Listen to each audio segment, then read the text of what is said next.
Bien, continuamos con nuestros novenos encuentros, ya cerrando prácticamente toda la sesión académica, y la vamos a dedicar a una mesa redonda, como ven, aunque no es redonda, pero va a ser una mesa redonda, democrática y equitativa, y que pretendemos además que sea con un formato menos, aunque nunca ha sido muy académico, ni muy estirado, ni muy hecho en términos académicos todo el conjunto de coloquios, pero hoy especialmente me gustaría que fuese muy dinámico entre los ponentes y que también participarais vosotros al final de nuestra exposición. El tema es la prensa desde la transición, desde los medios de comunicación, y es un tema que me parece importante, aunque podíamos haber conjugado la frase con otras muchas preposiciones, podíamos haber visto también la transición en los medios de la prensa, porque también los medios de la prensa sufrieron un proceso de transición, la transición con los medios de la prensa, la transición contra los medios de la prensa, que contra algunos hubo que también actuar, pero en fin, vamos a ubicarnos en lo que nos pide el programa y vamos a ver la transición desde los medios de comunicación. Me parece muy oportuno y felicito al director del curso que suscite el tema de los medios de comunicación, suscite el tema de la prensa, porque yo personalmente creo que no se puede estudiar ningún acontecimiento histórico sin hacer referencia a lo que es la opinión pública, y al fin y al cabo la opinión pública se expresa en la opinión publicada, aunque haya unas asimetrías, pero evidentemente si queremos conocer cuál fue el pálpito de la opinión pública, la mejor manera. Y por eso los historiadores hablan de la prensa como una de las fuentes fundamentales para conocer los procesos históricos. Si queremos conocer la transición, pues lógicamente hay que mirar la prensa.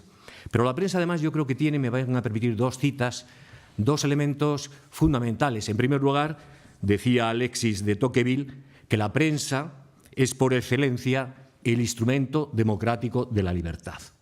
Y, por tanto, bastante relevante que nos refiramos en cualquier referencia a un análisis de procesos democráticos a lo que es la prensa. En el caso de España, además de la transición española, ha llegado, con lo de Alexis de Tocqueville, personalmente me encuentro muy a gusto. Con lo que voy a decir a continuación, probablemente yo no esté tan a gusto y en el auditorio seguro que tampoco. Pero en el caso de España ha sido aún más subrayado el elemento estratégico de la prensa, y le voy a leer una cita de Leopoldo Calvo Sotelo, que espero que le guste al alcalde de Trujillo, por lo menos, que dice lo siguiente: al alcalde de Trujillo y a nuestra periodista de la SER, los medios de comunicación españoles fueron a lo largo de la transición a la democracia uno de los instrumentos básicos para, pongo yo uno, él no lo dice, primero, para crear la conciencia de cambio. Segundo, para alentar a los gobernantes que impulsaban el cambio, y muchas veces, tres, para vencer las resistencias que se le oponían. Como elemento de discusión, yo dejo aquí lo que decía el bueno de don Leopoldo Calvo Sotelo, porque seguro que suscitará también comentarios respecto a si efectivamente la prensa en la transición creó los impulsos de cambio, si la prensa alentó en los momentos de fragilidad y debilidad a los gobernantes, y si la prensa efectivamente en el momento de la transición fue un elemento para vencer las resistencias que se opusieron. De modo que con esta simple introducción vamos a dar lugar a que hablen nuestros ponentes, que de diversas perspectivas pues tienen unas trayectorias muy interesantes. Los presento a todos para luego no perder más tiempo. Tenemos a Enrique Moradiellos, que es catedrático de Historia Contemporánea en la Universidad de Extremadura. No voy a tener su biografía más ampliamente, de modo que me vais a permitir simplemente que lea lo más. No solamente Enrique ha reflexionado mucho sobre la prensa, sino que últimamente escribe mucho en la prensa. O sea que, sobre todo desde que es Premio Nacional de Historia, pues es muy solicitado por la prensa. A mi derecha, geográficamente, no sé ideológicamente, está Pilar Velasco Acedo, que en este momento es una periodista joven, una estrella importante en ascenso en la cadena SER, y además está muy comprometida en su tarea profesional, que ya tiene alguna trayectoria importante. Sobre todo es muy conocedora de los nuevos movimientos sociales, de lo que ha ocurrido en España, de la sensibilidad de la nueva generación posiblemente ante la transición, que es a veces tan distinta de los que ya desgraciadamente peinamos canas. De modo que esperamos mucho de tu aportación de la perspectiva de esta nueva generación de periodistas. A mi izquierda, también joven, aunque es menos de lo que parece, Alfonso Pinilla. En este momento es un profesor contratado, pero a punto de ser titular de la Universidad de Extremadura. Su tesis doctoral fue precisamente sobre los medios de comunicación y es un grandísimo experto en la transición y en momentos dramáticos de la transición, como fue el 23 de febrero. O sea que Alfonso ya ha estudiado la prensa en ese momento tan dramático como fue el golpe de Estado. A mi izquierda, y este sí que a mi izquierda en todos los sentidos de la palabra, está el profesor Juan Sánchez, que, como lo habéis visto, pues aparte de ser un investigador y un gran pensador, es un gran discutidor y dará origen a que ahora le podáis discutir las afirmaciones que él haga. Y ya en la extrema izquierda geográfica está José Antonio Rubio Caballero, que es un contratado doctor que está también con el equipo del Laboratorio de Tiempo Presente y que conoce muy bien, además conoce muy bien también los países del este, con lo cual, como el título habla de las transiciones, quizás nos puedas hablar un poquito también, sobre todo de su querida República Checa, de qué pasó en los países del este. Bueno, voy a dar paso a los intervinientes. Me gustaría solamente, como soy el más viejo de la mesa, como casi siempre, ya a veces incluso soy el más viejo de la sala, me vais a pedir solamente un minuto, porque probablemente yo soy el único que sufrí los avatares de la prensa durante la transición. Y quisiera solamente advertiros de una cosa: las palabras son susceptibles de usos alternativos. Bueno, ahora ya incluso hasta los conceptos, ya no hay conceptos fijos. Pero quería advertiros de que cuando penséis en la prensa de la época de la transición, tenéis que imaginar una situación en la que hoy lo que existe en vuestras vidas no existía entonces. Es decir, no existía la televisión pluralista, no existían las redes sociales, no existía la libertad de prensa, y cosas que entonces existían han desaparecido, pero que conviene que tengáis a la hora de reflexionar cuál fue su papel.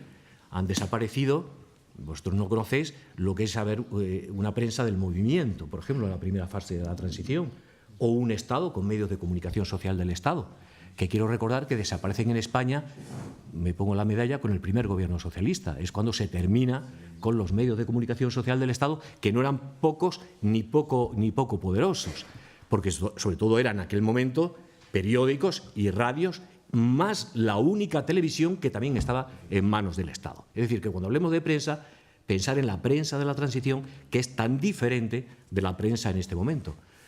En algunas cosas infinitamente peor, en otras yo creo que también no hemos mejorado. O sea, por lo menos, y me permitiréis una última reflexión, yo sí quiero aportar aquí mi testimonio de la enorme responsabilidad de los periodistas en trance tan dramático de la vida nacional. Realmente los periodistas entonces cumplieron algunas de las cosas que dice Leopoldo Calvo Sotelo, fueron fieles testigos de lo que estaba pasando, crearon en la medida de sus posibilidades un ambiente propicio al cambio y fueron muy activos también para frenar, en términos generales, la involución.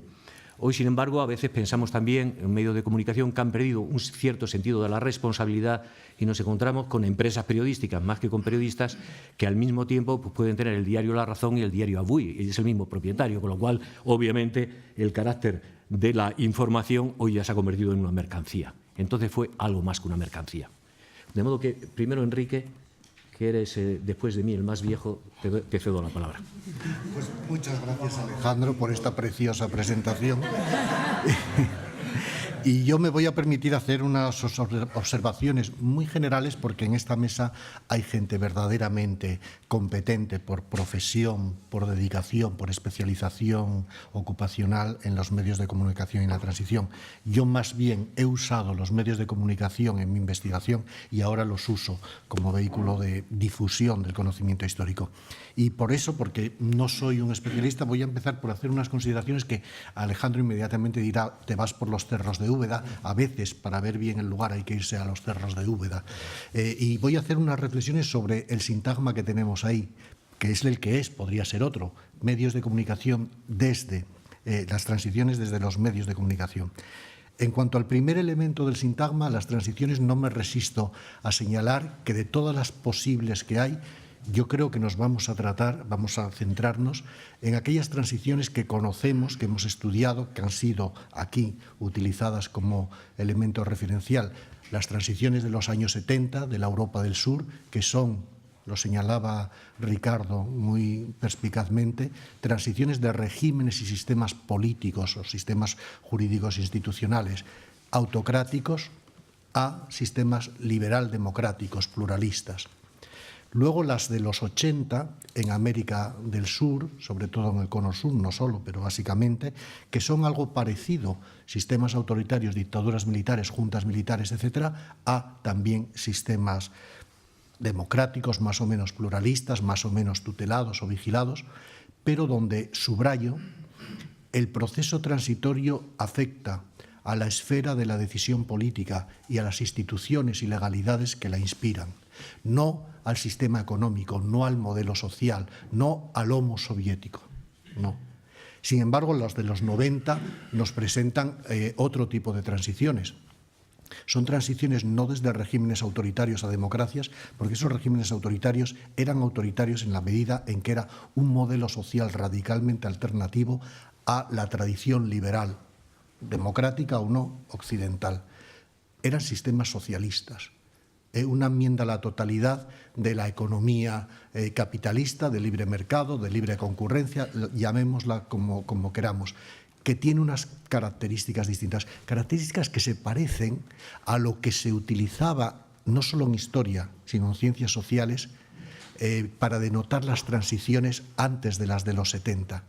Recuerdo, transiciones del feudalismo al capitalismo, transiciones desde la antigüedad, procesos a largo plazo de transformación de modos de producción o de sistemas de dominación totales.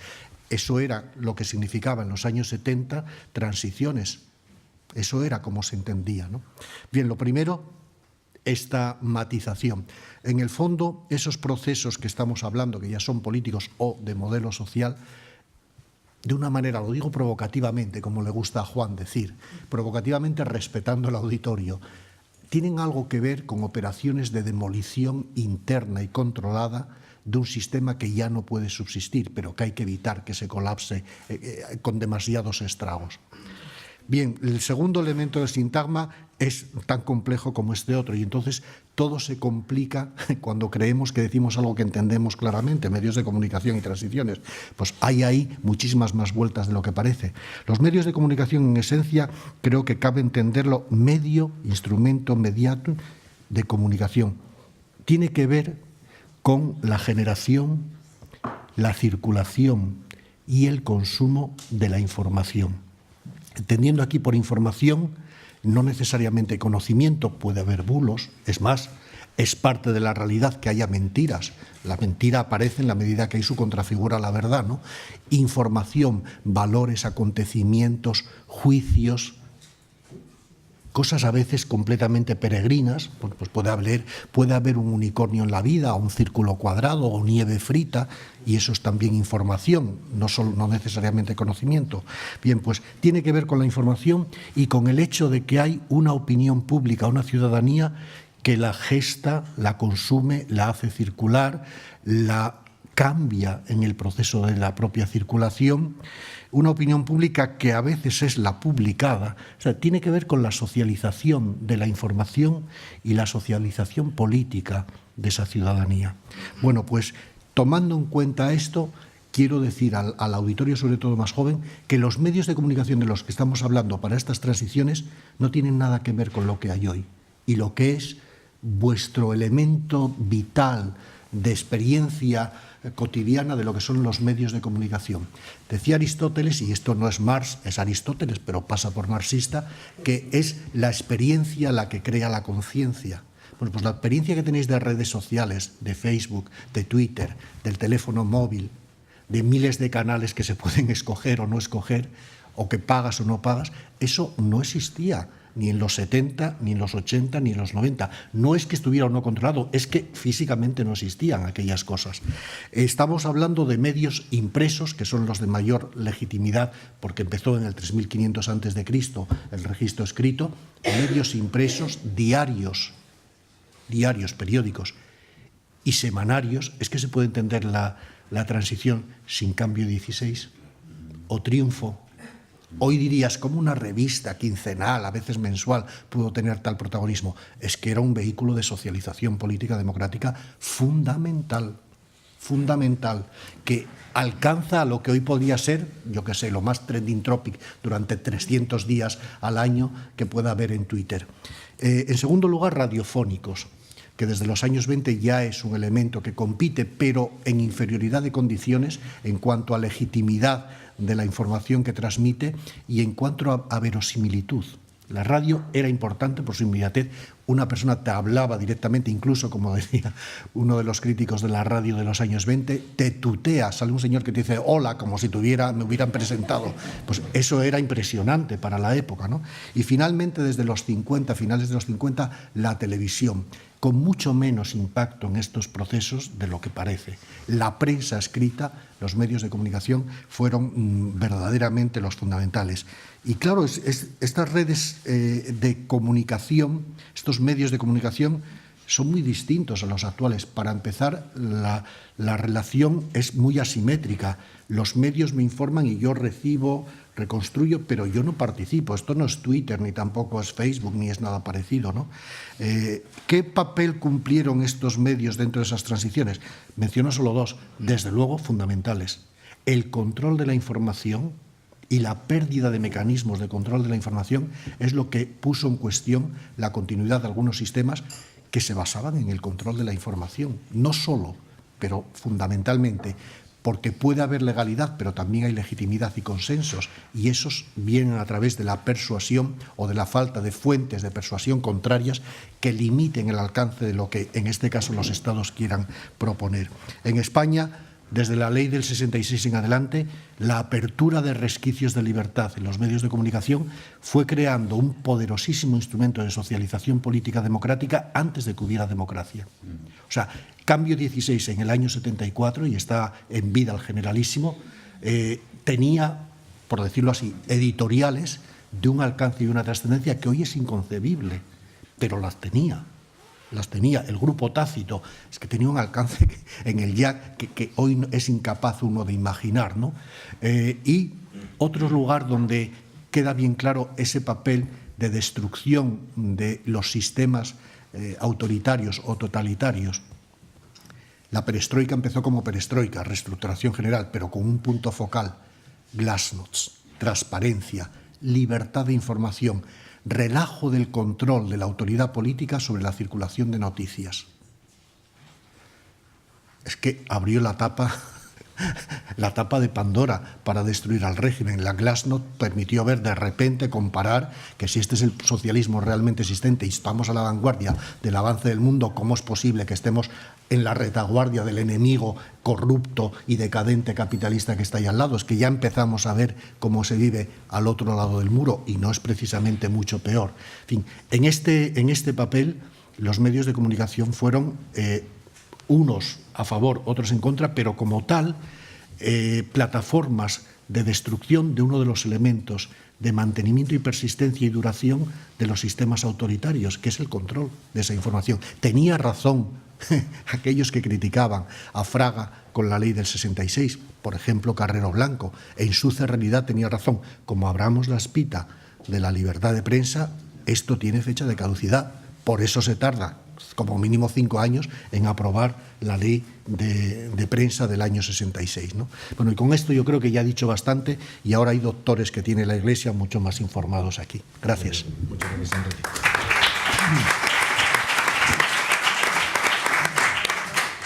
Bueno, Enrique está de acuerdo con Alexis de Tocqueville y casi con Leopoldo Calvo Sotelo, de modo que va a ver las nuevas generaciones cómo lo ven.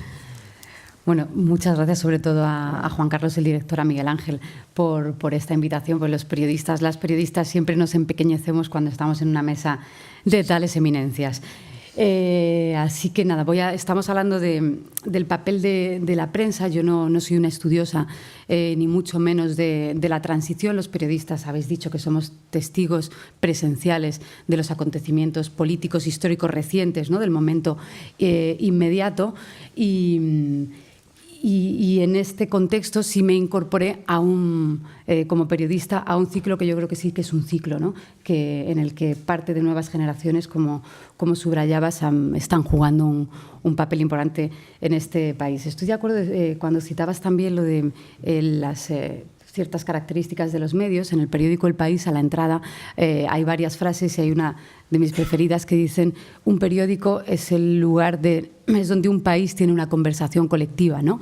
Y esa es la concepción de los medios que a periodistas como yo nos dedicamos a esta profesión precisamente por eso, ¿no? Por poder formar parte o ser un canal, un medio, nunca mejor dicho, de esa conversación colectiva que tiene que tener la sociedad para armarse y entenderse. Y en este contexto, cuando hablamos del papel de los medios, me estaba acordando, Enrique, hablabas de ese 23F y no podía más que contrastar dos imágenes en la cobertura de los medios de comunicación. Hay un documental que os recomiendo, que es en el 40 aniversario del País, hicieron un documental de cómo se cubre en el periódico el 23F. Y es apasionante porque ves cosas que mi generación, que es la de los finales 70-80, no conoce, y es la imprenta, la censura política, el miedo, la oscuridad de la noche donde se repartían los periódicos. Ni siquiera hemos llegado ya tarde a lo que es la distribución del periódico como elemento fundamental de la distribución de la información, ¿no? Nos repartían el día del estreno un periódico, un ejemplar de los que el que se consiguió sacar aquel 23F por la noche, y yo mientras veía ese documental, igual que ahora me pasaba, pensaba en otro acontecimiento histórico fundamental para cierta generación crítica que defiende lo que es la calidad democrática de un país, que era dos momentos, ¿no? El 2004, ¿no? La noche electoral del año 2004, de aquel mes de marzo, y el 15M. Sobre todo el 15M, cuando la distribución de la información no tenía nada que ver con los medios convencionales. Yo trabajaba entonces, como ahora, en el mismo medio de comunicación, la cadena SER, medio convencional, y la distribución de la información en el 15M se hizo por redes sociales fundamentalmente. Es más, es que el medio convencional no era el formato siquiera adecuado para explicar, contar qué estaba ocurriendo. La crónica de los 50 segundos no daba de sí, la crónica de los 6-7 párrafos tampoco, la fotografía que podía ilustrar la portada del periódico tampoco, ¿no? Explicaba mucho mejor el qué estaba ocurriendo, el streaming, la cadena de tweets, el relato por Facebook, los grupos que se distribuían por las redes sociales, ¿no? Entonces yo creo que es verdad que es imprescindible poner en contraste cómo nos comunicamos hoy para entender también cuáles son los momentos, cómo están sucediendo los momentos políticos importantes. Es verdad que yo creo que los movimientos sociales que citaba Alejandro en la presentación son claves para entender la historia reciente de este país. Y a los medios siempre nos han pillado un poco como por sorpresa, ¿no? Hay dos ciclos importantes, voy a mirar el reloj para que no se me vaya. Uno es el del año 2000-2004 y otro es a partir del año 2004. Y los medios tenemos facilidad para cubrir uno de estos ciclos y tenemos más dificultades para cubrir el siguiente, ¿no? O al menos en mi experiencia. 2000-2004, yo era joven, estaba en la universidad, pero ya estudiaba periodismo. Yo estaba haciendo la beca Erasmus en Rumanía, era parte, pues, un periodista como todos los de mi generación, que somos españoles y europeos y globales a partes iguales, ¿no? Pero en estos 4 años yo creo que es importante que cuando una generación participa de la política de su país es cuando entra en juego, ¿no? Cuando forma parte de lo que es la historia de su país, y creo que eso siempre es fundamental, ¿no? Y es a partir del año 2004, con las movilizaciones, acordados contra los planes estudiantiles, hubo una huelga general, la que por primera vez los estudiantes se unen a una huelga general, y entonces se comprenden lo que es las movilizaciones convencionales, ¿no? Sindicales, etcétera. Viene el Prestige y viene el no a la guerra, ¿no? Que Habermas, recuerdo que decía que se había construido la idea de nación europea con las movilizaciones del no a la guerra, ¿no? Tendría que buscar la cita exacta, pero ese era el contexto, ¿no? Como una agenda de valores sociales, políticos, educativos, globales, forman parte de una generación en puente, en consonancia o en conexión con otra, que es la de la transición, y que juega un papel fundamental en ese ciclo que digo de protestas que tiene su culmen en el triunfo de Zapatero, en ese cambio de gobierno, en ese cambio de agenda social, y que ese millón de votos jóvenes que se incorporan a las elecciones, casi por casualidad histórica, pero que el Partido Socialista tiene 1 millón de votos joven en el año 2004. Si se coge el CIS, además de cuando gana Felipe González, y se coge el CIS del año 2004, los picos de voto joven son muy parecidos, como pasa casi siempre con momentos de cambio electoral, y se incorporan, ¿no? Ese es un ciclo que con elementos también como la reivindicación de la vivienda, de un sueldo digno con los mileuristas, acordados también. Ese es un ciclo clave para entender ese salto que viene después con el 15M, y que a los medios, a los periodistas, voy a utilizar un término que igual no es el correcto, ¿no? Pero digo que nos ponen aprietos porque nos cuesta entender o nos cuesta reaccionar a una agenda completamente distinta a la que estábamos manejando convencionalmente. Estábamos a una semana de unas elecciones autonómicas. Había cierto consenso por parte de los partidos políticos en que la corrupción quitaba votos, en que la corrupción mejor sacarla de la agenda de los debates electorales, porque al final parecían que todos eran lo mismo. Incluso Izquierda Unida la había sacado de su programa electoral, y explota ese 15M con una agenda completamente distinta, como digo, ¿no? Como un revulsivo, ¿no? Como quien coge una manta y sacude un país y salta todo por los aires, pero tú, como estás en un espacio seguro, ¿no? Ves las cosas desde lejos como saltan, pero crees que no van contigo, ¿no? Y en ese contexto se abre una agenda nueva que luego tenemos que cubrir y que quedaría para mucho, ¿no? Porque ¿qué hablamos cuando se habla del 15M? Hablamos de una generación que se incorpora con unas demandas distintas, hablamos de…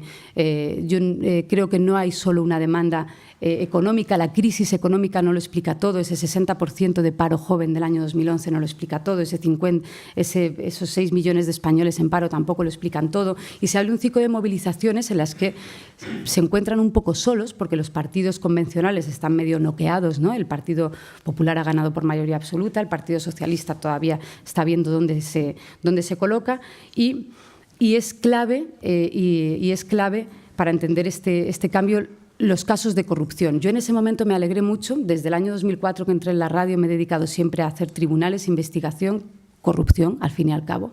Y de repente me di cuenta de que había sido la sección perfecta para entender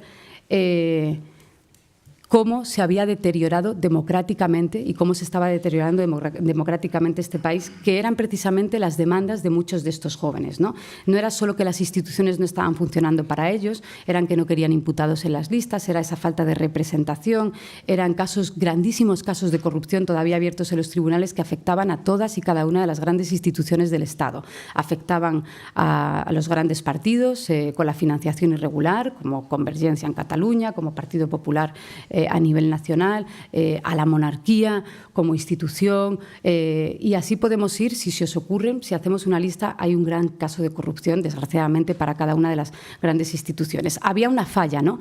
Y esa falla pues se había puesto de manifiesto a partir de este año 2011. Es verdad que dicen la crisis, ¿no? Baja la marea de todo el dinero del pelotazo y del ladrillo, ¿no? De ese modelo económico, y se ve toda la porquería en la orilla, ¿no? El caso es que cambia la agenda y nos tenemos que incorporar desde los medios a una agenda, como digo, completamente nueva. Para no alargarme mucho más en el tiempo, lo que viene después también es un reto para nosotros. Viene la aparición de nuevos partidos políticos, viene la irrupción de Podemos, desde precisamente las elecciones europeas. Yo creo que es muy simbólico también que los españoles, es verdad que es 1 millón de votos, que no es representativo, pero que ese 1 millón de votos fue precisamente en esas elecciones europeas, con las políticas de austeridad, con toda esa generación que digo que es europea y que hace una crítica frontal oiga, ¿qué está pasando desde el sur de Europa, ¿no? Como jóvenes, ¿por qué somos distintos a los del norte de Europa? Y viene la abdicación del rey, que es también un momento clave de esta que coincide además con la aparición de Podemos como partido político y como Ciudadanos, y decían antes la vieja y la nueva política. Lo cierto es que todavía estamos resolviendo eso, ¿no? Y como luego seguramente vamos a tener un debate interesante, esa quiebra, ¿no?, del sistema o del 78, por decirlo así. Se ha escrito mucho sobre el régimen del 78 y se ha criticado mucho también, ¿no?, que se le llame así. Pero aparece, como digo, una generación nueva, que incluso los politólogos de nueva generación, muchos dicen, los jóvenes dicen, bueno, si vamos a arreglar este país, igual ya ni siquiera hace falta reformar la Constitución, ¿no? Igual ese es el becerro de oro de una generación cuyos cambios ya es que ni siquiera nos arregla el nuevo iba a decir pacto social, pues llamarlo de alguna manera, el contrato social, ¿no? Igual nuestro contrato social como generación ya va por otro lado, ¿no? Y yo creo que todos estos debates están abiertos, como digo, los medios hemos tenido que cubrirlos con mucho impacto, ¿no? Porque estábamos situados en el lado convencional de la historia y que ha sido un reto, como digo, porque la crisis también nos ha afectado económicamente y las tecnologías nos han impactado también directamente, ¿no? Si queréis no me extiendo mucho más y luego continuamos. Bueno, creo...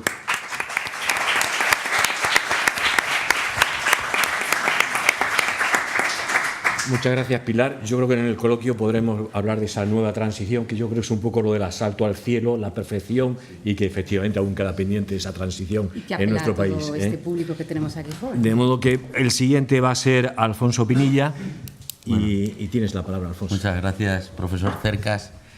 Siempre desde que estudiaba la carrera soñaba y me hubiese gustado mucho poder disponer de aquel DeLorean que aparecía en la película Regreso al futuro, mediante el cual el protagonista Michael J. Fox viajaba al pasado, a cualquier pasado que él estimaba oportuno, con esos surcos, dejando esos surcos en la carretera de fuego, y de pronto volvía al futuro y regresaba al presente. No tenemos ese DeLorean, pero sí voy a adelantarles que en mi breve exposición pretendo comparar, si es que se puede, yo voy a lanzar, por provocar precisamente esa comparación, el pasado de la transición y el pasado en los medios de comunicación de la transición con el presente.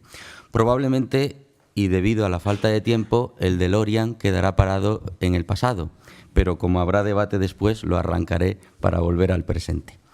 Voy a establecer dos cuestiones que me parecen importantísimas en el mundo de los medios de comunicación de la transición y que ya han sido adelantadas aquí en esa cita que ha efectuado el profesor Cercas de las palabras de Calvo Sotelo. Y es que efectivamente los medios de comunicación, venía a decir de otra manera Calvo Sotelo, y es precisamente como yo iba a empezar esta exposición, no solo transmiten realidad, no solo ofrecen y son testigos de todo lo que pasa, sino que también crean realidad y son actores en esa realidad. Por lo tanto, voy a establecer en esta visita al pasado estas dos partes. Medios como transmisores, medios también como actores. En cuanto a la transmisión de la realidad en aquella transición de los años 70, destacaré 4 aspectos que me parecen también fundamentales y que pretenden resumir las grandes cuestiones sobre las que se debatía en la prensa de la transición, que es lo que yo más he estudiado en aquel momento. En primer lugar, voy a hacer otro viaje pequeño en el tiempo a la Puerta de Toledo de Madrid, a ese monumento que ya debemos empezar a pensar todos en él. Porque cuentan que en la Puerta de Toledo de Madrid, en el arco central de la Puerta de Toledo, justo entre las dos dovelas centrales del arco central de la puerta, crecen normalmente unas pequeñas hierbas, sobre todo en primavera, que exigen a los bomberos subir a lo más alto para eliminarlas. Con esta metáfora quiero referirme a qué ocurre en los medios de comunicación en la transición, que son un lienzo aparentemente uniforme, controlado por el poder político, pero que sin embargo en ese lienzo empiezan a existir grietas por donde crecen hierbas. Y esas hierbas que acabarán incluso rompiendo las costuras del conjunto son lo que aquí el profesor Moradiellos ha dicho, el discurso reformista, o ha venido a decir que, entre otros, Cambio 16, ya desde bien temprano, desde el tardofranquismo, desarrolla un discurso reformista, con unos editoriales, con unos artículos de opinión, incluso con unas noticias que sugieren, desde luego, ese tránsito hacia la democracia. Y eso exige en el periodista una calidad en la escritura tremenda, por cuanto que hay que defender el cambio político y la democracia en un contexto ideológico y de censura previa que no es propicio a esa defensa. Decía Cela, con esa soberbia simpática que le caracterizaba, que yo escribo también porque fui un gran censor y sabía los recovecos. Por lo tanto, esta habilidad, quiero también ponerla de manifiesto. No con la M, yo escribo muy bien porque fui un gran censor. Claro, cuando uno se acerca al análisis de la prensa de esta época, a mí me pasaba en la tesis doctoral, disfrutaba mucho por la calidad literaria que había en los textos, en los artículos de opinión y en los editoriales de aquellos periódicos. En segundo lugar, hay que poner de manifiesto que en este discurso periodístico durante la transición se producen precisamente porque se están desgarrando las costuras y el presente democrático no termina de emerger y el pasado dictatorial no termina de caer, se producen contradicciones muy interesantes. Porque la contradicción es fruto de la incertidumbre y la contradicción también se expresa claramente a nivel discursivo. Cuando asesinan, por ejemplo, al almirante Luis Carrero Blanco el 20 de diciembre de 1973, 2 días después, el Alcázar, en un editorial, escribe lo siguiente. El diario El Alcázar era un periódico representante de la más rancia ultraderecha. Y dice lo siguiente: han asesinado al presidente del gobierno, pero desde las instituciones todo debe seguir igual. No se asesinan las inspiraciones de un régimen con un hombre, porque si nadie es imprescindible en el mundo, tampoco en España, mientras aliente Franco. Por lo tanto, se estaban abriendo las costuras de un sistema político personalista que ahora aludía al futuro, confiando en la continuidad institucional. En tercer lugar, hay una cuestión también muy interesante en el discurso durante esta prensa de la transición, y es el debate memorial. Solemos creer que la memoria de la guerra civil estuvo ausente durante la transición, sobre todo comparándolo con actualmente cómo se enfoca el tema de la memoria histórica, llamada así. Aquí me gusta señalar siempre una diferenciación muy interesante que hace el gran poeta Mario Benedetti. Él habla de olvidadizos y olvidadores. Los olvidadizos son seres como yo soy un recalcitrante olvidadizo. Yo soy de esos que cuando cierra la puerta de su casa olvida que las llaves quedaron dentro. El olvidadizo es el que olvida inconscientemente, pero a Mario Benedetti le interesa sobre todo y fundamentalmente el olvidador, el que impone olvido. Y siempre le pongo el mismo ejemplo a mis alumnos, y aquí hay algunos y estarán ya cansados. En ese momento en que tú te levantas por la mañana y quieres olvidar a tu novia Pepita que tanto daño te hizo, en ese momento estás recordándola más que nunca. Porque el olvidador, dice Mario Benedetti, está lleno de memoria.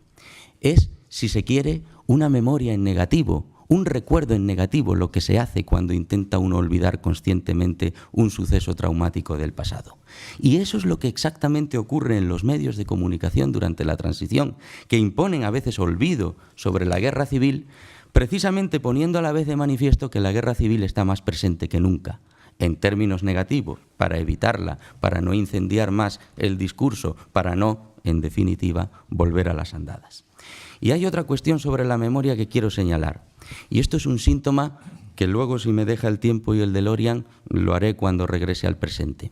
Cada vez que hay un debate, y no me va a dejar el DeLorean, cada vez que hay un debate sobre la memoria, cada vez que hay un cruce de memorias y de recuerdos, hay en el fondo un debate de legitimidades, porque la memoria, siempre los discursos memoriales, seleccionan acontecimientos del pasado en torno al cual legitiman la situación del presente. Por ejemplo, el franquismo lo hizo en torno al acontecimiento de la victoria en la guerra civil.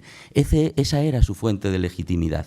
¿Y qué ocurre en el debate periodístico de la transición? Que la victoria empieza a sustituirse por la reconciliación. Y hay un todo una sustitución de legitimidades y de memorias en ese discurso. Y por último, también hay un debate muy interesante en el que no entraré sobre la sustitución de lo que entonces se llamaba la democracia orgánica por la democracia representativa, la propia estructura del sistema político. Y como actores, y ya se me ha acabado el tiempo, no, pero... Te doy 2 minutos más. 2 minutos más. Bueno, pues gracias. Olvidarme Vuelvo a arrancar el DeLorean mínimamente. Y como actores voy solo a ejemplificarlo con 3 cuestiones. Legalización del Partido Comunista de España. Quien da la exclusiva es una agencia de noticias que fabrica y transmite las noticias, que es Europa Press. Es quien da la exclusiva y es, además, quien establece en buena parte, por dar la exclusiva, y esto lo sabe muy bien Pilar, es quien establece la agenda informativa.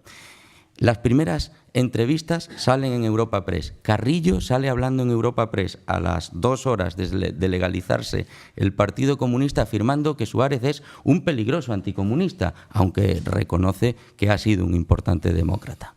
¿Por qué Europa Press? Por una razón muy sencilla, porque el presidente en ese momento de Europa Press, que se llama José Mario Armero, ha servido como interlocutor, ha estado en la intrahistoria de la legalización del Partido Comunista, como digo, sirviendo como interlocutor entre Adolfo Suárez y Santiago Carrillo. ¿Qué quiero poner de manifiesto con esto? La alianza, la relación, la interrelación e interacción, en definitiva, entre el poder mediático y el poder político, que a veces se coordinan para fijar agendas y para ofrecer percepciones determinadas a la realidad. De la realidad. Y por último, el 23F. Ahí los medios de comunicación son actores, algunos, sobre todo los de ultraderecha, interesantísimos. Y vamos a otra agencia de noticias, la Agencia EFE, cuyo presidente es en 1981 Luis María Ansón, que curiosamente, y no tan curiosamente, figura como uno de los posibles ministros del gobierno de concentración de Alfonso Armada, que se pone de manifiesto como posible vía de solución a la crisis del 23F a las 12 de la noche. Y esto no es una opinión, porque Luis María Ansón ha aceptado que él ha admitido que estaba en ese gobierno de concentración. Y último ejemplo. El diario El Alcázar, y con esto ya termino, el diario El Alcázar del domingo 22 de febrero de 1981, en su portada, este diario ultraderechista que les cité anteriormente, el día antes del golpe, luego les enseño la portada que está por ahí, la portada es de la siguiente manera: una fotografía del hemiciclo y una gran flecha apuntando hacia el hemiciclo. Y en esa flecha aparece el titular: todo está dispuesto para la sesión del lunes. Y trazando una línea recta desde la punta de la flecha hacia la columna de opinión, hacia el editorial, que está en una columna a la derecha de esa portada, se puede observar, esa flecha señala exactamente la hora en que exactamente Tejero asaltó el Congreso. Es un hecho probado por la sentencia, no estoy hablando de opiniones, que Antonio Alcázar, Antonio Izquierdo, el director del Alcázar, era conocedor perfectamente de esto que estaba preparándose el 23 de febrero del 81. Así que no solo transmisores, por supuesto, también actores, y no solo a favor, también en contra de la democracia. Gracias.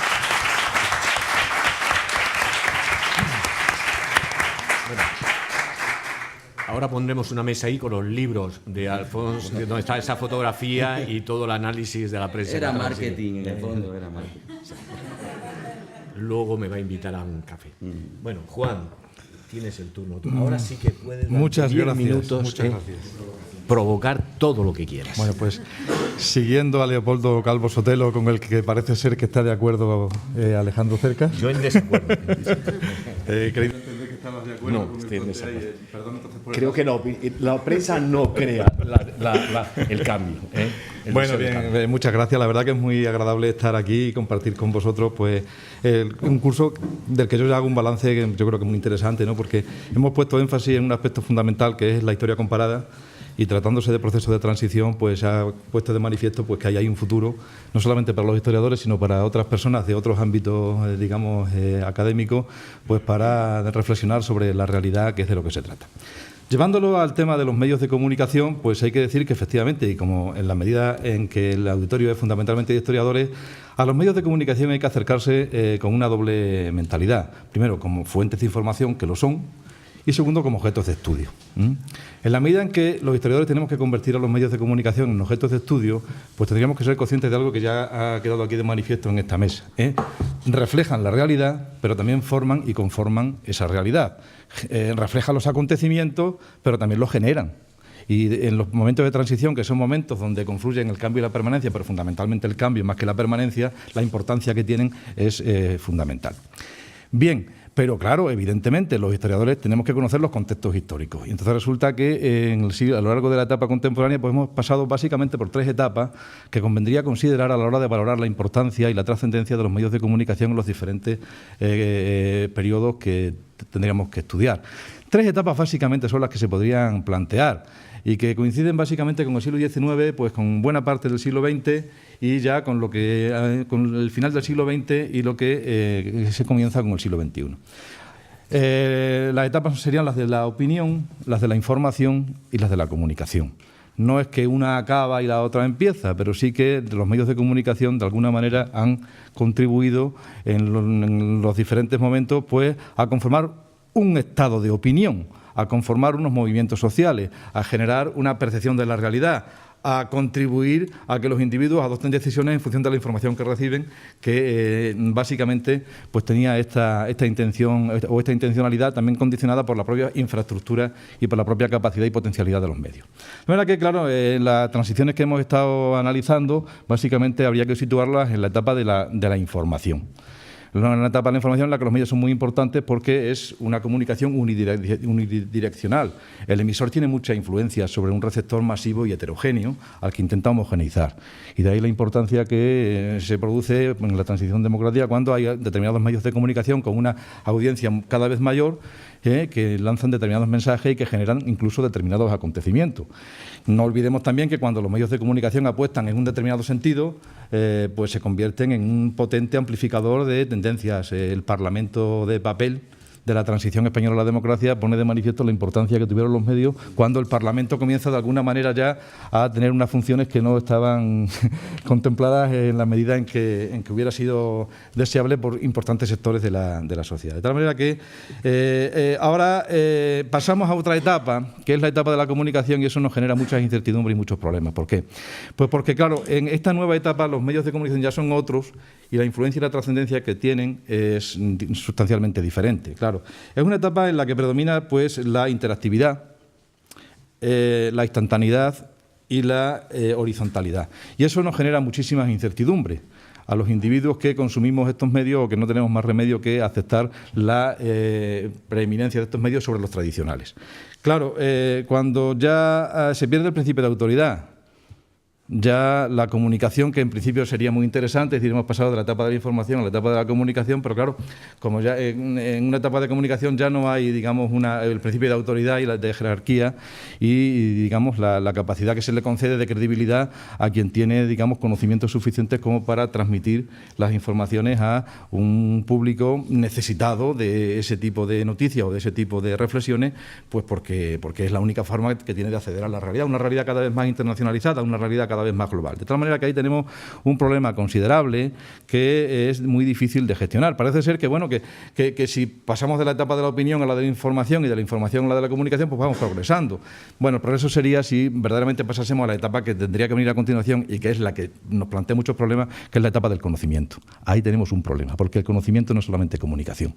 Y ese es, digamos, el reto que tenemos la sociedad del siglo XXI, que aunque parece que estamos mejor informados, aunque parece que participamos en esos procesos, porque hay interactividad, porque hay instantaneidad, porque digamos, tenemos capacidad para incluso influir en personas que están muy alejadas de nosotros y que, pues el problema es que conocemos menos de lo que muchas veces estaríamos dispuestos a asumir y a aceptar. Y una sociedad en el siglo XXI tan compleja como la que estamos, sin ese conocimiento que nos permitiera ser ciudadanos autónomos y ser dueños de nuestras decisiones y de nuestros actos, pues genera un problema considerable. En momentos de tranquilidad o en momentos de transición o de incertidumbre, que son los momentos que cada vez se viven con más intensidad y que son los momentos, los de incertidumbre, que son los característicos de estas etapas de transición, que son las que hemos estado estudiando, ¿no? Los medios generan acontecimientos, no solamente reflejan la realidad, y los procesos históricos son una concatenación de acontecimientos. Y la manera en que esos acontecimientos se leen, se transmiten y se perciben, pues evidentemente es muy importante para valorar los procesos históricos que estemos analizando. Es decir, no solamente consumimos aquello que pasa, sino que lo que pasa está condicionando lo que va a pasar a continuación. Y ahí la gran importancia que van a tener los medios de comunicación en las sociedades contemporáneas y, por supuesto, en las sociedades que nos toca seguir, digamos, transitando por ellas con el protagonismo que podamos alcanzar. De ahí la llamada de atención a los historiadores, que sois la mayoría del auditorio. Los medios de comunicación hay que incorporarlos como un elemento fundamental en nuestros trabajos de investigación, pero no para utilizarlos como fuente de información o para narrar anécdotas o para contar o describir, sino para integrarlos en la complejidad de lo real, que es el auténtico reto que tienen los historiadores cuando nos enfrentamos con nuestros objetos de estudio, que bueno, son muy difíciles de desentrañar, pero a los que hay que ir, digamos, restando o ganando en inteligibilidad. No se entiende la sociedad contemporánea sin penetrar en la complejidad que suponen los medios de comunicación, en tanto en cuanto están muy presentes en la sociedad, conforman la opinión pública, generan percepciones de la realidad y, como consecuencia de ello, hacen que los individuos decidan, tanto en el plano individual como en el plano colectivo. Y no otra cosa son los procesos de cambio que se han vivido en las transiciones que hemos estado aquí analizando en este curso. Me quedan 38 segundos para provocar una intervención que es la de José Antonio, donde veo que hay mucha diapositiva y mucha imagen, y entonces a partir de ahí ya digamos que se completa el panorama.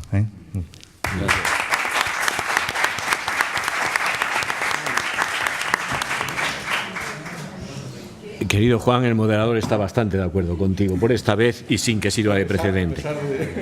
Bueno, el último orador es un joven historiador también de nuestro equipo, José Antonio Rubio Caballero, y tiene una larga trayectoria también de análisis de la imagen, de los nuevos fenómenos de la sociedad, y sobre todo no sé si te dará tiempo, pero es uno de los grandes expertos en el estudio de los nacionalismos históricos y de los nacionalismos emergentes a lo largo y a lo ancho de Europa. Bueno, José Antonio. Muchas gracias. Evidentemente, los temas a los que has aludido y en los que yo he tratado de centrarme en estos no muchos años que llevo en este ámbito, pues no voy a poder tratarlos. Simplemente mi intención sería, para cerrar esta mesa y en cierto modo completarla desde el punto de vista tanto cronológico como geográfico, sería abrir un poco la focal, ¿no? Ya que estamos hablando de medios de comunicación, salir un poco del tema que principalmente se ha abordado en esta mesa, que sería la cuestión de la transición en nuestro país, de los años 70 o principios de los años 80, y abordar cuestiones relativas a las que ya se han tratado también por los profesores que han hablado esta mañana, de Europa Central y de Europa Oriental. Eso por un lado. Y por otro lado, bueno, pues hablar de tiempos más recientes, para también plantear, no tengo tiempo de explicar esto, de exponerlo de una manera muy detallada, pero sí plantear al menos una nueva idea de transición, o una idea al menos que podríamos calificar de matizada de transición. Estaríamos, y lo pregunto y lo reflexiono en voz alta, porque no podemos dar respuestas cerradas a un proceso que todavía está en curso y se está produciendo. Estaríamos quizá, como se está sugiriendo, e incluso se ha sobrevolado un poco la mesa esta mañana, estaríamos ante una nueva transición o a un conato de cambio o de evolución, mejor dicho, mejor que transición, en los países de Europa del Este, de Europa Central y Oriental. Es decir, los mejor o peor llevados procesos de transición desde el comunismo hacia el capitalismo durante los años 90, después de la caída de la Unión Soviética y el bloque oriental. Esos procesos de transición debidamente estudiados, ya con suficiente perspectiva, estarían ahora entrando en una nueva, no diremos transición, pero sí fase evolutiva, que se caracterizaría por el paso de sistemas liberales o que cumplían o que han venido cumpliendo con el ABC, con el manual del liberalismo, pluralismo democrático, elecciones, digamos, regladas, homologables al estilo occidental, estaríamos pasando de ese sistema a otro que todavía está por definir, que todavía está por etiquetar, pero que ya determinados politólogos se han adentrado y se han atrevido a calificarlos de iliberales o democracias iliberales, no dictaduras, no autocracias, no vuelta al comunismo, por supuesto, pero democracias iliberales, es decir, sistemas que estarían, en cierto modo, a medio camino entre la democracia parlamentaria o que al menos respetan sus formas y sus grandes principios desde el punto de vista de la retórica, pero que, de facto, pues estarían ya suponiendo o avanzando un nuevo marco que tendría una serie de rasgos que ahora, si me da tiempo, pues recordaré o explicaré. Pero antes de nada, me he permitido proponeros ahí también hemos dicho que vamos a cambiar de marco cronológico con respecto a España y en cierto modo también de marco, digamos, incluso mediático, conceptual. Ahí tenéis una imagen de un programa televisivo muy popular en la televisión pública húngara. Sabéis que Hungría y Polonia son los dos estados europeos en los que en los últimos años de una manera más clara y más acusada se está registrando este fenómeno de, no digo transición, pero sí de evolución desde las formas liberales convencionales a esta democracia iliberal, tal y como se la viene etiquetando. Bueno, pues en la televisión pública húngara, por ejemplo, tendríamos un reflejo bastante interesante o bastante significativo, del que yo voy a dejar simplemente una pincelada. Un programa que se titula Hungría te amo, Hungría te quiero, televisión pública húngara, en la que, bajo el clásico formato un tanto quiche, ¿no?, del programa de preguntas y respuestas, bastante, en fin, la ruleta de la fortuna, estas cosas que hay por aquí, estos formatos, pero que están hechos con una estética, con unas temáticas y que privilegian claramente la dimensión patriótica, nacionalista, de todas las preguntas, de todas las respuestas, todos los asuntos que se tratan y, como veis ahí, incluso hasta el propio público está uniformado, lleva unas camisetas que componen la bandera húngara, ¿no?, la tricolor roja, blanca y verde. Y, por otra parte, la cinematografía. Es otro medio de comunicación. Normalmente siempre tendremos a pensar que los agentes formadores de opinión son aquellos que se destinan sobre todo a un público más especializado o más capaz de asumir mensajes complejos, la prensa, los editoriales o los columnistas, pero realmente la televisión y, por otra parte, la cinematografía y determinados tipos de cinematografía tienen muchísimo menos, quizá, nivel intelectual, pero muchísima más capacidad de alcance social. En la derecha tenéis, por ejemplo, el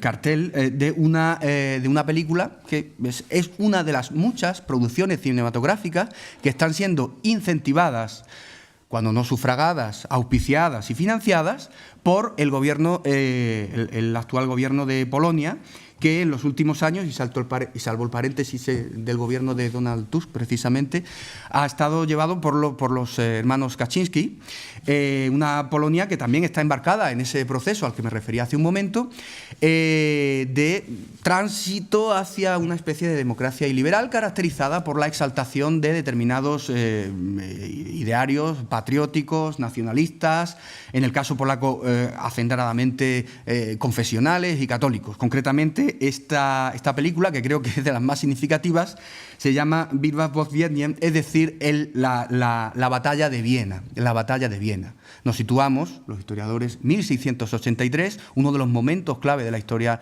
moderna en Europa. El Imperio turco se expande por todo el sudeste europeo y sitia la ciudad de Viena, una de las joyas de la corona del imperio germánico, ¿no?, austriaco. En el subtítulo, no sé si lo podéis apreciar, es una hazaña polaca que cambió el mundo. el título que se le ha dado en inglés es quizá incluso mucho más provocador y yo diría que casi agresivo, porque la batalla se llevó a cabo un día 11 de septiembre, 11S, y enfrentó a una confederación de tropas de reinos cristianos, entre los cuales, dirigidas por Jan Sobieski, el líder, el monarca de la Polonia, ¿no? del Reino de las Dos Naciones, contra pues, el Imperio Turco Otomano.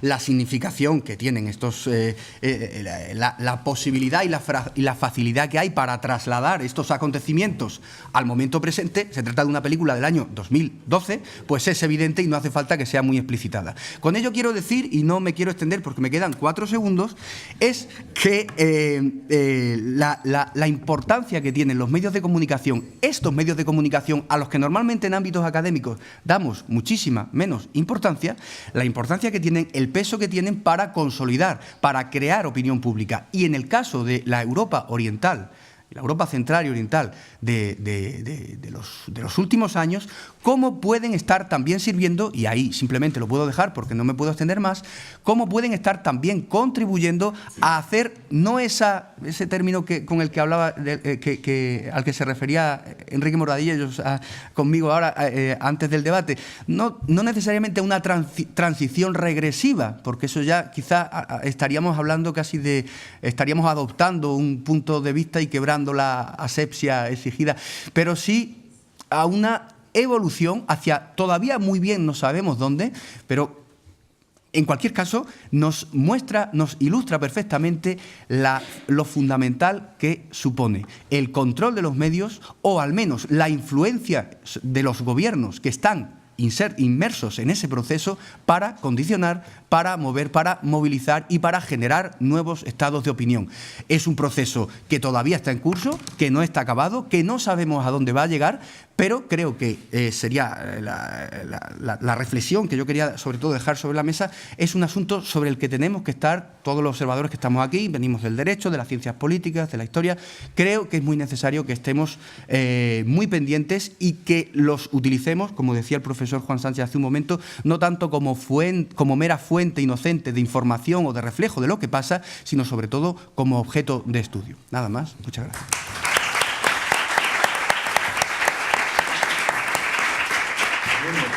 Pues ahora abrimos. Está plenamente de acuerdo, que sí. Lo del cine, que estás plenamente de acuerdo. Ahora te vamos a dar. Bueno, vamos a abrir el coloquio. Yo quiero que participéis. Es la última oportunidad y o habláis ahora o ya vais a callar para siempre, ¿eh? Incluso los que hablen ahora les invitaremos para que vean el año que viene a los coloquios, porque veo que se han quedado con ganas. Y creo que se nos ha abierto temáticas nuevas. Ya no se les trata solamente de podéis opinar sobre la importancia de los medios de comunicación y de la prensa en general y de las nuevas tecnologías a la transición a la democracia, sino que nos han hablado de la transición al cielo y de la transición al infierno, ¿no? De modo que podemos hablar de todo tipo de transiciones, y a ver quién es. Espero que sea muy equilibrado, y si veo que hay un desequilibrio yo daré palabras democráticamente a ambos géneros. ¿Quién es el primero? Quiero mirar para atrás porque siempre hablan más los profesores que los alumnos y las alumnas, ¿eh? Tienen hambre. ¿Tenéis hambre? Allí hay hambre.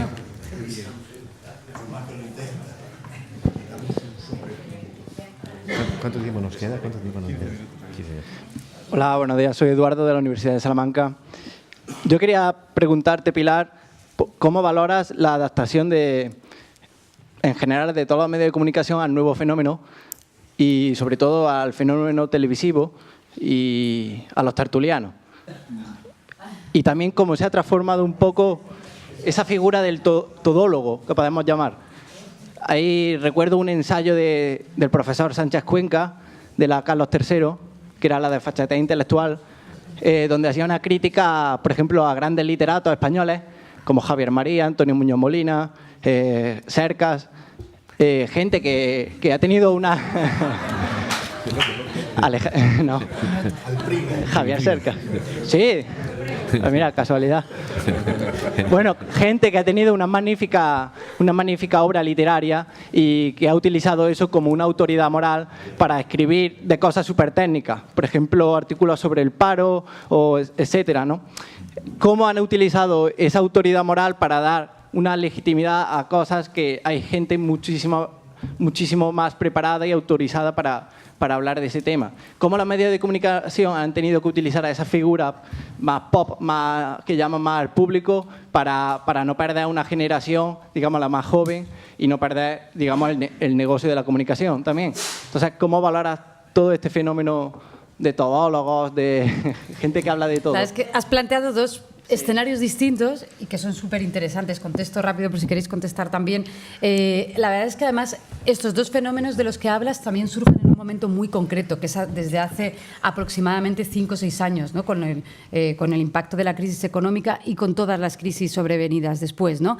Está la desfachatez intelectual, que me fascina como concepto, y lo vemos en televisión en todas las tertulias, y las autoridades morales, ¿no?, históricas de este país, las gloriosas plumas de la transición, por así llamarlas, ¿no?, la factoría de los grandes intelectuales de los medios convencionales, entre ellos el que trabajo, cómo se están adaptando, ¿no?, a estos nuevos tiempos. Y lo primero que has dicho nos impacta directamente. O sea, fíjate que incluso la cadena SER, que es una radio, que si algo tenía era la inmediatez, en algunos momentos nos ha llegado a adelantar la televisión, que yo alucinaba con eso, perdonad el coloquialismo, porque decía, la radio que tú te conectas con una aplicación que tenemos aquí y entras en directo, o tienes los boletines informativos que ganas tiempo porque informas cada hora, los directos de horas y horas y horas, los directos, el 24-hour permanente, el 24/7, nos ha adelantado en consumo informativo.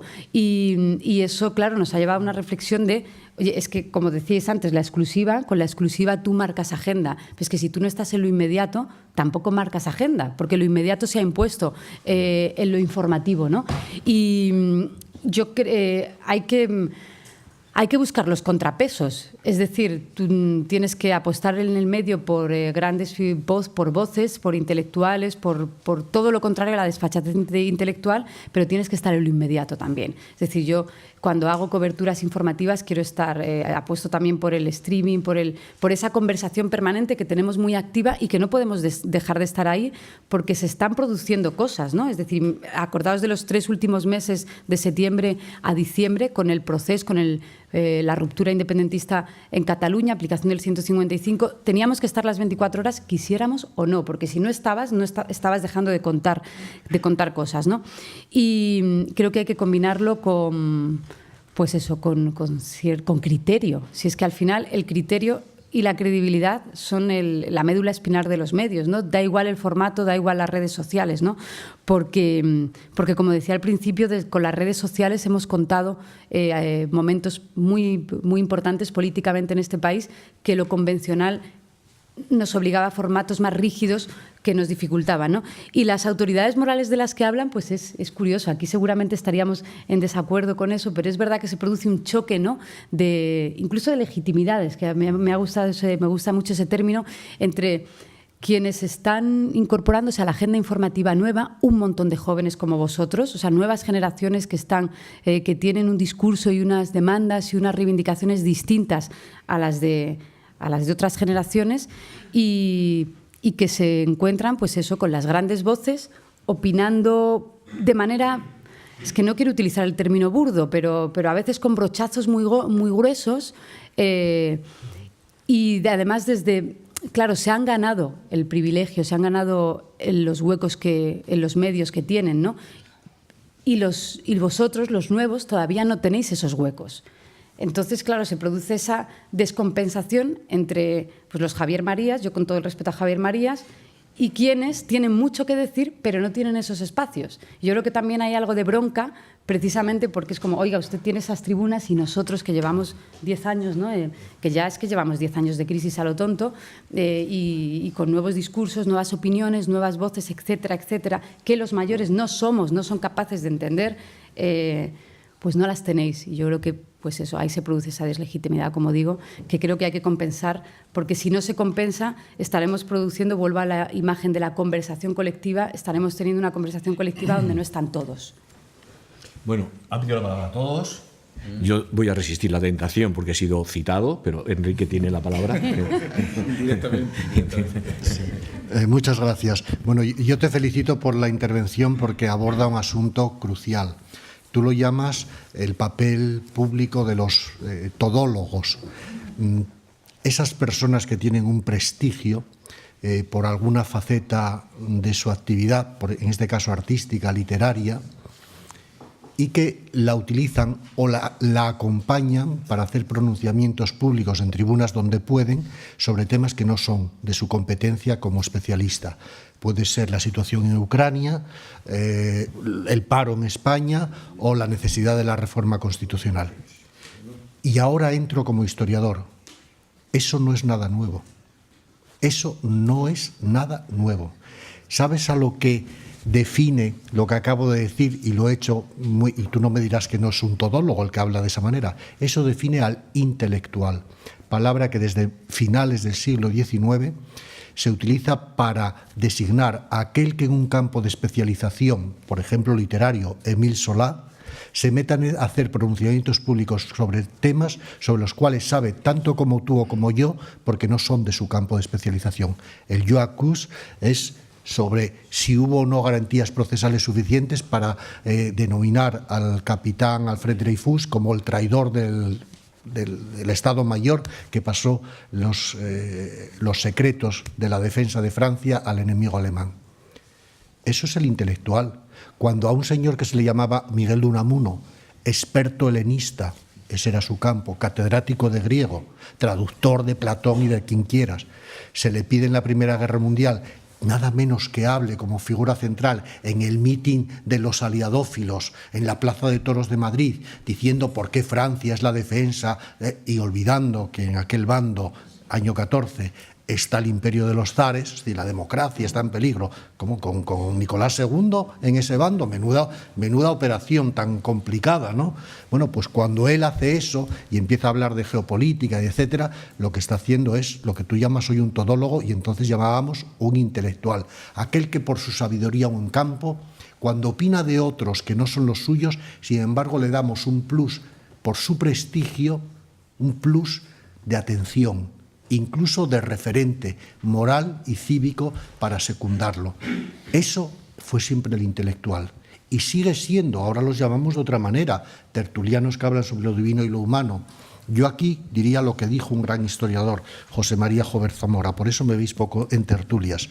Yo admiro, decía él en el año 90 y tantos, yo admiro a esas personas que son capaces de hablar en una misma reunión sobre, era en aquel momento, 91, sobre el gobierno de Margaret Thatcher, la herencia que podrá tener Mitterrand, inmediatamente después la solución al problema catalán en España, etcétera, etcétera, solamente con un día de anticipación de qué vas a hablar al día siguiente. Yo no me atrevo a hablar de la crisis de 1640 después de 20 años estudiándolo, excepto si vuelvo a estudiar muchos días, muchos materiales. Bueno, estamos en una sociedad que demanda a veces conocimientos rápidos, ideas geniales, si es posible en Twitter. Eso pasa. Yo escribo en la prensa, pero yo estoy horrorizado con lo que está pasando en la prensa. He puesto aquí, hace escasamente unos 10 años en El País podías hacer un artículo de 1.400 palabras. Ahora recomiendan que menos de 800. Dentro de poco es un tuit. Es literalmente, es un eslogan, es una consigna, es decir, es el final del pensamiento. Yo recuerdo aquí a Lukács y el asalto a la razón. Es imposible desarrollar dialógicamente conocimiento si no hay tiempo y espacio para articular las palabras que son los vehículos de acceso muy difuso y muy complejo a los conceptos. Otra vez, rápidamente, cuando se le preguntó a Einstein, ¿puede definir en 5 minutos la teoría de la relatividad? Sí, no puedo. No puedo. Es mentira. ¿Puede decir rápidamente el efecto de la guerra civil sobre la actualidad? Eso que te dice con el motivo del premio nacional. No puedo. No, usted tiene que decirme algo. Es que, oiga, yo he venido aquí a entrevistarle. Pues entonces no me deje un minuto, déjeme 3 o 4. Déjeme 3 o 4. Yo incluso le doy permiso para cortar lo que diga, pero a mí déjeme de hablar como mínimo un cuarto de hora. Y si no, nada. Pero no es porque tú te pongas prurito de. Sinceramente creo que cualquier cosa que digas en menos de un cuarto de hora incumple el principio socrático de que las palabras necesitan tiempo para solidificarse y entablar una arquitectura que es la arquitectura del pensamiento discursivo. Es que el discurso es discurso, no son 3 tweets. Yo no tengo tuit, no me encontraréis. Es imposible decir algo sensato en un tuit, es imposible. Lo dejo aquí.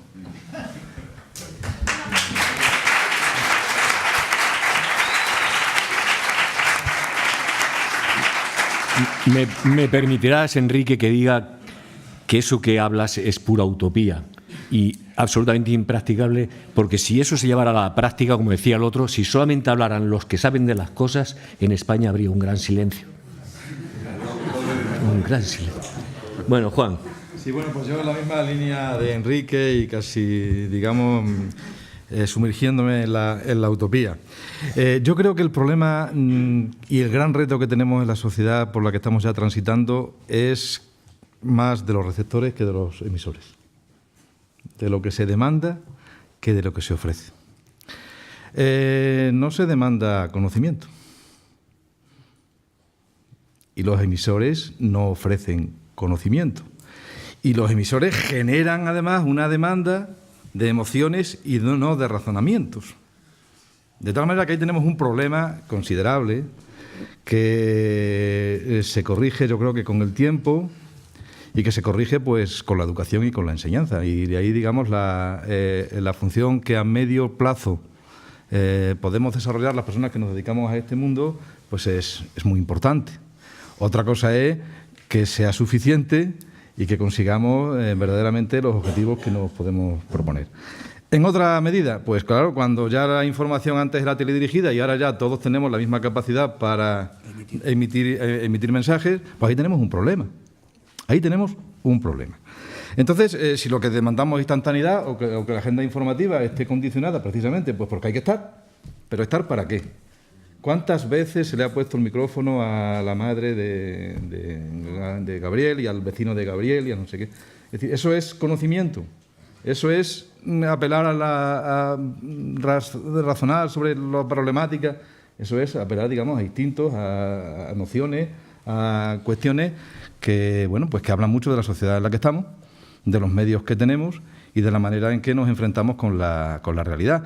Y que habla mucho, bueno, de la incapacidad y la indefensión creciente que tenemos los individuos pues para ser agentes y protagonistas históricos, que es lo que sí fueron durante el siglo XIX, cuando había opinión y muy poca información, lo que también fueron, pero en menor medida, en el siglo XX, cuando había mucha información teledirigida, y lo que ahora parece ser que íbamos a vivir en el mejor de los mundos y tenemos un problema. Y el problema se llama conocimiento. Y ese problema que se llama conocimiento, digamos que hay responsables. Nosotros, digamos, podemos asumir la responsabilidad de tratar de minimizarlo en la medida que nos corresponde. Muy bien.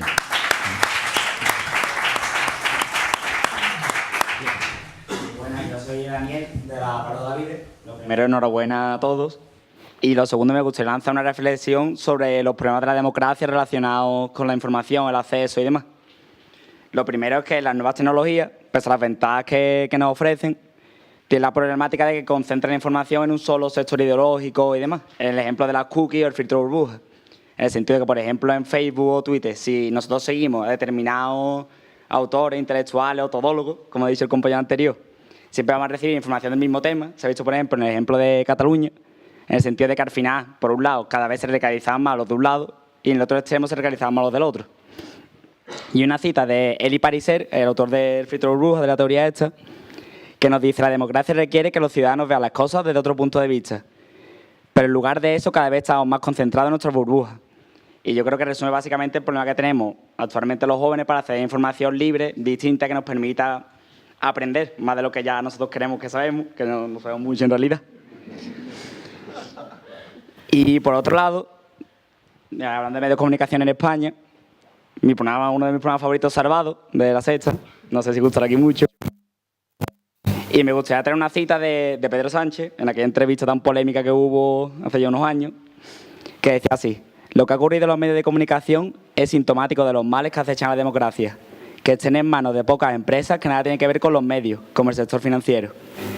Que yo creo que también se puede estar más de acuerdo o menos de acuerdo con él, pero nos dice que realmente la penetración del sector financiero en los medios de comunicación en la actualidad hace que, ya no solo para nosotros, sino también para ustedes y para toda España, se me ha complicado creerte la información que ves y puedes llegar a más información de la que te gustaría conocer, aprender o quizá otro punto de vista y demás. No sé, es una reflexión, si alguien quiere hacer un comentario, y si no damos la palabra... María. Bueno, yo para añadir mi reflexión, y supongo que un poco para llevarla contraria también a veces, y bueno, que quizá, yo como profesora de universidad, en lo que se ha dicho aquí, las críticas que se han hecho, pues muy de acuerdo, pero pienso que también quizá hace falta un elemento de autocrítica.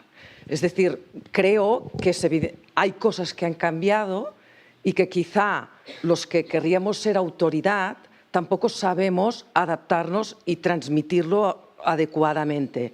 Yo particularmente, para seguir con algunos de los documentos que se han lanzado, yo hasta hace relativamente poco no tenía Twitter y ahora tengo Twitter. Y no me parece incompatible, es decir, una cosa es información, la otra es conocimiento, pero para tener conocimiento no tienes que prescindir de la información. O sea, yo solo con Twitter no puedo vivir, pero yo veo muchas ventajas de a qué puedes acceder, con quién puedes llegar a conectar, en una concepción de que somos nacionales y europeos y globales, ¿no? Y allí tienes, no por tenerlo lo consigues, pero si tú tienes conocimiento y te lo sabes trabajar, y no puedes prescindir, porque es cortar con el futuro y con la juventud. O sea que este elemento, muchas veces también ¿cómo los llamáis? ¿Los todopuedo? Todólogos. Todólogos. Estos los todólogos, que yo creo que también puede haber un buen todólogo. Lo que tú tienes que tener el criterio para saber la calidad. Porque también estamos en un mundo que cada vez cola menos la monodisciplinariedad para solucionar problemas. Entonces, hay la necesidad también de mediadores, sobre todo si los especialistas no sabemos comunicar suficientemente bien. Bueno, creo que hacéis cara de que haya hablado suficiente.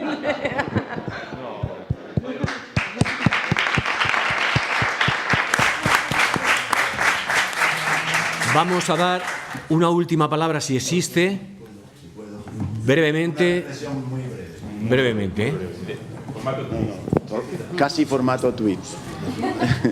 No, simplemente decir que en medio de la batalla no podemos hacer diagnóstico. Ahora se está librando la batalla.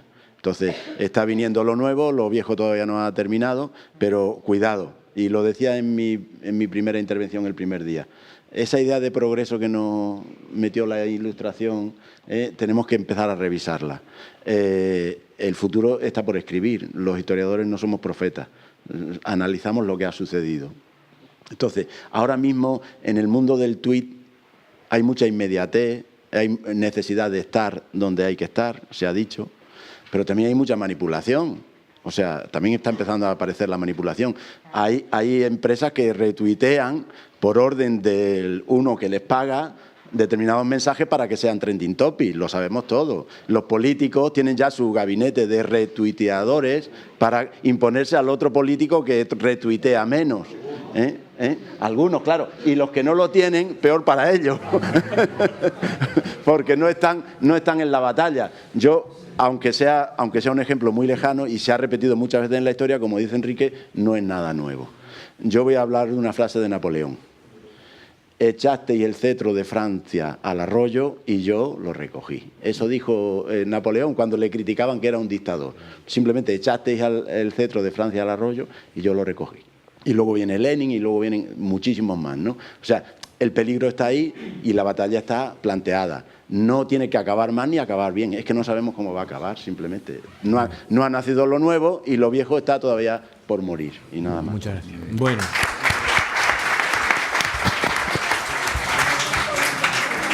Yo espero, esta es la última palabra, ahora vamos a pasar a la clausura, lo hará Miguel Ángel. Yo espero que tengamos oportunidad de volvernos a reencontrar y probablemente el año que viene ya sabremos por lo menos las cosas que han ocurrido en este último año, Y en todo caso, espero, para nosotros ha sido muy agradable, para los que hemos tenido la oportunidad de estar como profesores, espero que para vosotros también lo haya sido y sobre todo que hayamos hecho realidad ese viejo sueño de la universidad, aunque sea medieval. No seamos adanistas, o sea, antes de nosotros hubo gente también importante y se hicieron cosas importantes. Todos hemos sido jóvenes y hemos creído que empezaba el mundo, y de pronto hemos descubierto, al irnos haciendo viejos, que no, que el mundo existía antes de que nosotros llegáramos a este mundo. Pero en fin, ese sueño medieval también de la universidad, de profesores y alumnos, que se haya hecho realidad en este curso de la Fundación Academia Europea de Juste, que hayamos podido compartir, todos hemos aprendido unos de otros, y que lo hayáis pasado muy bien, y que esperemos que llevéis un buen recuerdo de la Fundación, de Juste y de los que hemos compartido tan amablemente y tan amigablemente estas horas de diálogo que tanta falta nos hace a los españoles. Dialogar sin prepotencia y dialogar respetándonos unos a otros. Muchas gracias.